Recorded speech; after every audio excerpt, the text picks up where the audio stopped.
തേവലക്കര സ്കൂളിലെ 8ാം ക്ലാസ്സുകാരൻ മിഥുൻ്റെ മരണവുമായി ബന്ധപ്പെട്ട് കർശനമായ നടപടിയാണ് ആ ഘട്ടത്തിൽ തന്നെ വിദ്യാഭ്യാസ വകുപ്പ് കൈക്കൊണ്ടത്. മറ്റേതെങ്കിലും തരത്തിൽ ഒരു ന്യായീകരണത്തിലേക്കോ മറ്റേതെങ്കിലും വിദ്യാഭ്യാസ സ്ഥാപനങ്ങളുടെ നിലവാരം ഒക്കെ ഉയർത്തിക്കാട്ടിയുള്ള ഒരു ചർച്ചയിലേക്കോ ആയിരുന്നില്ല പോയത്.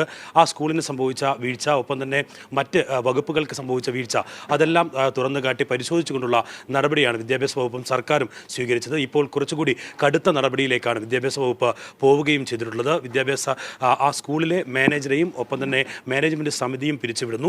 ഒപ്പം വിദ്യാഭ്യാസ വകുപ്പ് തന്നെ താൽക്കാലികമായി സ്കൂൾ ഏറ്റെടുക്കുകയും ചെയ്തു. മന്ത്രി നമുക്കൊപ്പം ചേരുകയാണ്. കടുത്ത നടപടി ഒരുപക്ഷെ ഈ അടുത്ത കാലത്തൊന്നും കേട്ടിട്ടില്ലാത്ത ഒരു നടപടിയാണ് വിദ്യാഭ്യാസ വകുപ്പിൻ്റെ ഭാഗത്തുനിന്നുണ്ടായിട്ടുള്ളത്. അത്രമാത്രം വീഴ്ചയാണല്ലോ സംഭവിച്ചിരിക്കുന്നത്. ഒരു മകനല്ലേ നഷ്ടപ്പെട്ടത് ഒരു വീഴ്ച കാരണം. അങ്ങനെ ഒരു വീഴ്ച ഉണ്ടാവാൻ വേണ്ടി പാടില്ലല്ലോ. കേരള ഗവൺമെൻറ് എയ്ഡഡ് മാനേജ്മെൻറ്റിന് കോടിക്കണക്കിന് രൂപയല്ലേ ശമ്പള ഇനത്തിൽ കൊടുക്കുന്നത്.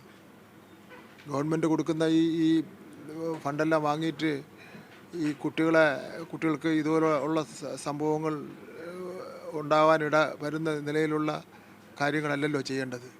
ഇപ്പം മേലിൽ ഒരു മാനേജ്മെൻറ്റിൻ്റെ ഭാഗത്ത് ഇത് ഉണ്ടാകാൻ വേണ്ടി പാടില്ല. ഗവൺമെൻറ് നടത്തുന്ന സ്കൂളുകളിലും ഒരു കാരണവശാലും നമ്മുടെ അശ്രദ്ധ കുറവുകൊണ്ട് ഒരു കുട്ടിയുടെയും ജീവൻ നഷ്ടപ്പെടാൻ വേണ്ടി പാടില്ല.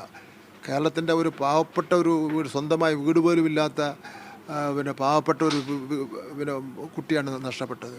അയാൾ പാവപ്പെട്ട കുട്ടിയാണ്, ഒരു വീട് പോലും ഇല്ലാത്ത കുട്ടിയാണ് എന്നുള്ളതുകൊണ്ട് നമുക്ക് നിസ്സാരമായി ഇത് കളയാൻ വേണ്ടി പറ്റില്ല. അതീവ ഗൗരവമായിട്ട് ഇതിനാണ് ഗവൺമെൻറ് എടുത്തിരിക്കുന്നത്. അത് ഗവൺമെൻറ് അത് എടുക്കാൻ വേണ്ടിയുള്ള ഒരു കാരണം ആ മിഥുൻ്റെ അവൻ്റെ ജീവിത സാഹചര്യം കൂടി പരിഗണിച്ചുകൊണ്ട് തന്നെയാണ്. അതുതന്നെയാണ് ഗവൺമെൻറ്റിനെ സംബന്ധിച്ചുള്ള മുഖ്യ കാരണം. ഗവൺമെൻറ് ഇതുപോലുള്ള കുടുംബത്തോടൊപ്പമാണ്. ഈ മിഥുൻ്റെ മരണം ആ സ്കൂളിൻ്റെ കൂടി അടിസ്ഥാന സൗകര്യങ്ങൾ കൂടുതൽ മെച്ചപ്പെടുത്തേണ്ട സാഹചര്യത്തിലേക്കാണ് പോകുന്നത്. അപ്പോൾ ഇനിയിപ്പോൾ ഈ വിദ്യാഭ്യാസ വകുപ്പ് തന്നെ നേരിട്ട് കൈകാര്യം ചെയ്യുന്ന നിലയിൽ ഇതിൻ്റെ മാറ്റം ഉണ്ടാക്കാനാണോ ഉദ്ദേശിക്കുന്നത്? DO അത് പരിശോധിക്കട്ടെ. DO പരിശോധിച്ചിട്ട് എന്തൊക്കെ കാര്യങ്ങൾ ചെയ്യണമെന്ന് തീരുമാനിക്കിട്ട് അത് മാനേജ്മെൻറ്റിൻ്റെ ഫണ്ട് ഉപയോഗിച്ച് ആ കാര്യങ്ങളൊക്കെ അവിടെ നിർവഹിക്കണം. ഈ ഇപ്പോഴും അവിടുത്തെ കേബിൾ മാറ്റുന്നത്, ഇലക്ട്രിക് ലൈൻ മാറ്റുന്നതുമായി ബന്ധപ്പെട്ട കാര്യങ്ങളൊക്കെ നിലനിൽക്കുന്നുണ്ട്. മറ്റു സ്കൂളുകളിലും ഈ പ്രശ്നങ്ങൾ മാറ്റി തുടങ്ങി. മറ്റ് സ്കൂളുകളുടെ സാഹചര്യങ്ങൾ കൂടി പരിശോധിക്കുകയാണ്. കേരളത്തിൽ 14,000 സ്കൂളുകളിലും പോവുകയാണ്, ഒരു ടീം പോവുകയാണ്, പരിശോധിക്കുകയാണ്. ഏതെങ്കിലും സ്ഥലത്ത് എന്തെങ്കിലും വീഴ്ച വന്നു കഴിഞ്ഞാൽ അത് പ്രിൻസിപ്പൽ ഉത്തരവാദിയാണ്, HM ഉത്തരവാദിയാണ്, DO ഉത്തരവാദിയാണ്, AO ഉത്തരവാദിയാണ്. അവരെ കൊണ്ട് ചെയ്യാൻ കഴിഞ്ഞില്ലെങ്കിൽ അവർ മുകളിലോട്ട് അറിയിക്കണം.